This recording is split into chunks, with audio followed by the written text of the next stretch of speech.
Student, स्वागत है आपका आपके चैनल फाइट एग्जाम में। कोई भी एग्जाम को फाइट करने के लिए हमारे चैनल को जरूर सब्सक्राइब कीजिए। चलिए यहाँ पर मैं आपको ज्यामिति का कुछ मेन पॉइंट्स बता देता हूँ। अगर आप एग्जाम देने जा रहे हैं तो याद रखिएगा इसको और बड़े ही अच्छे तरीके से इसको समझ लीजिएगा ताकि जो है आपको कोई भी दिक्कत ना हो। तो चलिए वीडियो को शुरू करते हैं और आपको बताते हैं। यहाँ पे देख पा रहे होंगे मैंने यहाँ पे क्या किया है, लिख दिया है। और देखिए मैं आपको समझाता हूँ। यहाँ पे जो है देखिए ये जो होता है x होता है और ये y होता है, ठीक है। और यहाँ होता है x डैश होता है और यहाँ y डैश होता है, ठीक है। ये हमेशा पॉजिटिव में रहेगा और ये पॉजिटिव में रहेगा। ये नेगेटिव है, ठीक है, और नीचे वाला नेगेटिव है, ये आप समझिएगा। इसमें x है, देखिए ये x है और ये y है। तो x को भुज कहते हैं। आपसे पूछा जाएगा, ऑब्जेक्टिव प्रश्न में पूछा जाएगा कि x को क्या कहते हैं, तो x को भुज कहते हैं और y को कोटि कहते हैं, ठीक है। तो x को क्या कहते हैं, भुज कहते हैं, और y को क्या कहते हैं, कोटि कहते हैं। ये बात आप समझिए। यहाँ पे मूल बिंदु, ठीक है, ये मूल बिंदु है आपका, समझ में आ रहा है, ये आपने पढ़ा भी होगा, तो इसको मूल बिंदु कहते हैं। अब यहाँ पे आते हैं और आपको बताने का प्रयत्न करते हैं। अब देखिए पद में पूछता है कि ये किस पद में है। देखिए जैसे यहाँ पे मैं आपको बता दूं प्लस और प्लस रहेगा, ठीक है, तो ये प्रथम पद होगा, इसको प्रथम पद कहते हैं, ठीक है।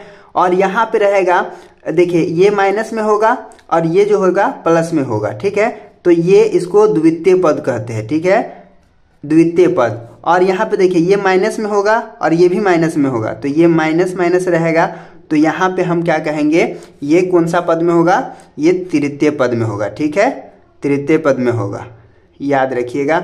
अब उसके बाद यहाँ पे देखिएगा तो यहाँ पे क्या होगा, ये प्लस में होगा और ये माइनस में होगा, ठीक है, ये बात याद रखिएगा, ये चतुर्थ पद में होगा। अब समझाते हैं। देखिए जैसे यहाँ पे है 7 है और यहाँ पे 4 है, तो 7 और 4 ये भी प्लस में है, ये भी प्लस में है, तो ऐसा प्रश्न रहेगा ऑब्जेक्टिव में, तो कहिएगा कि ये जो है प्रथम पद में है। और अगर रहेगा 2 है और यहाँ पे 3 ले लीजिए, -2 हो गया और यहाँ पे 3 हो गया, कहेगा ये कौन पद में है, तो कहिएगा दूसरा पद में है। कहला क्योंकि यहाँ पे देखिएगा ये माइनस क्या है, माइनस में है और ये एक प्लस में है। उसके बाद यहाँ पे रहेगा -4 और यहाँ पे रहेगा -5, तो ये तृतीय पद में है, ये आपको ऑब्जेक्टिव में पूछेगा, ठीक है। और यहाँ पे 4 रहेगा और यहाँ पे -2 रहेगा, ठीक है, मान लीजिए इस तरह से। तो यहाँ पे जो है ये कौन सा पद में है, तो ये चतुर्थ पद में है। तो ये बात आप याद रखिएगा, ठीक है, इस तरह से आपसे पूछा जाएगा। ऑब्जेक्टिव में बहुत क्वेश्चन ऐसे रहते हैं, तो ये आप बनाइएगा। उसके बाद यहाँ पे मैं लिख दिया हूँ x निर्देशांक। x निर्देशांक क्या कहलाता है, भुज कहलाता है, यानी कि x जो है वो क्या कहलाता है, भुज कहलाता है, याद रखिएगा हमेशा। उसके बाद है y निर्देशांक। y निर्देशांक को क्या कहते हैं, कोटि कहते हैं। y निर्देशांक को क्या कहते हैं, कोटि कहते हैं, ये बात आप याद रखिएगा। अब यहाँ पे क्या है, x अक्ष से दूरी, x अक्ष से दूरी बराबर y का निर्देशांक, यानी कि x अक्ष से जो दूरी होगा वो y का निर्देशांक होगा और y अक्ष से दूरी x का निर्देशांक होगा। देखिए x अक्ष से अगर दूरी कहा जाए तो y का निर्देशांक होगा और y अक्ष से दूरी कहा जाए तो x का निर्देशांक होगा। ये भी आप समझ गए होंगे। यहाँ पे आपका एक प्रश्न बन जाता है, कार्तेय तल में स्थित किसी बिंदु जैसे 4 है और -5 में कोटि का मान होगा। देखिए अभी मैं आपको समझाया हूं कि कोटि क्या होता है और भुज क्या होते हैं। तो हम x को क्या कहते हैं, भुज कहते हैं, और y को क्या कहते हैं, कोटि कहते हैं। ये आप समझ में गए। तो यहाँ पे देखिएगा ये x होगा और यहाँ पे ये y होगा, तो हम क्या चीज को कोटि कहते हैं, तो y को कोटि कहते हैं। तो y कितना है, -5 होगा। तो देखिए यहाँ पे -5 जो है इसका सही जवाब हो जाएगा, ठीक है। यहाँ पे दूसरा प्रश्न हमारा है x, ठीक है, x निर्देशांक को डैश कहते हैं। तो x निर्देशांक को अभी मैंने पीछे बताया कि x निर्देशांक को क्या कहते हैं, x निर्देशांक को भुज कहते हैं। x निर्देशांक को क्या कहते हैं, भुज कहते हैं। तो इसका सही जवाब क्या हो जाएगा, भुज हो जाएगा, ठीक है। उसके बाद यहाँ पे है, चलिए यहाँ पे आप देखिएगा, मैं आपको समझाने का प्रयत्न करूंगा।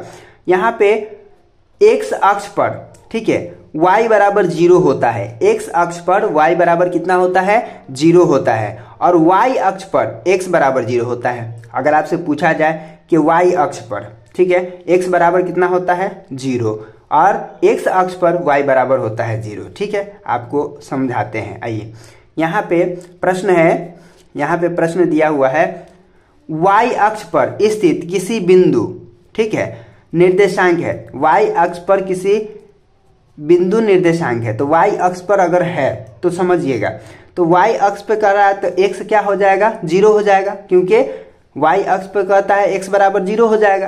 तो यहाँ पे ये इसका सही हो जाएगा। देखिएगा ये 0 हो जाएगा, x 0 हो जाएगा क्योंकि y पे कह रहा है। अगर x पे कहता तो y हमारा क्या हो जाता है 0 हो जाता, ठीक है। ये बात आप समझ गए होंगे। चलिए अगला प्रश्न कहता है कि x अक्ष का समीकरण है। x अक्ष का समीकरण क्या होगा, तो आपको पता है कि y बराबर 0 होता है। जो है अगला प्रश्न है y अक्ष का समीकरण है। तो y अक्ष का समीकरण क्या हुआ, x है, ठीक है ना। तो x बराबर क्या होता है 0, ये पहले मैंने आपको बता दिया है। तो इस तरह से आप क्या कर सकते हैं, इसको थोड़ा सा समझ सकते हैं। अगर एग्जाम में आपका ऐसा प्रश्न रहेगा तो आप आसानी से क्या कर लेंगे, बना लेंगे। ये ऑब्जेक्टिव के लिए बहुत ही लाजवाब है और आप अच्छे तरीके से इसकी अगर प्रैक्टिस कर लेते हैं तो अच्छे नंबर भी आप लाएंगे, ठीक है। तो यहाँ पे देख लीजिए छठा सवाल क्या कहता है, x अक्ष पर स्थित किसी बिंदु का निर्देशांक है। तो x अक्ष पर किसी बिंदु के निर्देशांक क्या होगा, x बराबर y क्या होगा 0 हो जाएगा, ठीक है। x तो रहेगा ही, y 0 हो जाएगा। तो इस तरह से आप इसको थोड़ा सा बढ़िया तरीका से समझ लीजिए ताकि आपको कोई दिक्कत ना हो, ठीक है। आइए एक बार और अच्छे तरीके से मैं समझाने का प्रयत्न करूँगा। देखें यहाँ पे मैंने ग्राफ खींचा है, ठीक है, और उसके बाद यहाँ पे मैंने बताया आपको कि ये प्लस में होता है ना, ये पॉजिटिव होता है और ये पॉजिटिव होता है, ठीक है। x पॉजिटिव है और ये y पॉजिटिव है। और यहाँ पे इस साइड में अगर करेंगे तो x नेगेटिव में रहेगा और ये भी y नेगेटिव में रहेगा। तो ये बात आप समझ लीजिए। हमने आपको भुज पढ़ाया है कि भुज किसे कहते हैं, तो x को भुज कहते हैं, y को कोटि कहते हैं, ठीक है। ये बात आप समझ लीजिए। जहाँ पे प्लस प्लस रहेगा, ठीक है, वहाँ पे इसको हम प्रथम पद में कहेंगे। उसके बाद यहाँ पे माइनस प्लस रहेगा, तो देख लीजिए एग्जाम्पल भी हमने दे दिया है। माइनस प्लस रहेगा तो यहाँ पे जो है द्वितीय पद में होगा। और यहाँ पे माइनस माइनस अगर किसी में रहेगा, ठीक है, तो यहाँ पे जो है ये तृतीय पद में होगा। और यहाँ पे जो है क्या है, प्लस रहेगा और माइनस रहेगा, तो ये जो है आपका कौन सा पद में होगा, ये जो है आपका चतुर्थ पद में होगा, ठीक है। इसको मूल बिंदु कहते हैं, ये बात आप समझ गए, ठीक है। उसके बाद यहाँ पे है x का निर्देशांक भुज कहलाता है, y का निर्देशांक कोटि कहलाता है, ये बात भी आप समझ गए होंगे। उसके बाद x अक्ष से दूरी, तो x अक्ष से दूरी क्या है, y का निर्देशांक, और y अक्ष से दूरी x का निर्देशांक, ठीक है। तो इस तरह से आप क्या करिए, याद कर लीजिए। उम्मीद करता हूँ कि आज का वीडियो आपको समझ में आ गया होगा। तो चलिए फिर मिलते हैं एक नए वीडियो में, और इस तरह के वीडियो चाहिए तो मुझे कमेंट जरूर कीजिएगा ताकि जो है हम इस तरह के वीडियो ला सके और हर चैप्टर का ला सके। तो चलिए फिर मिलते हैं आपसे एक नए वीडियो में।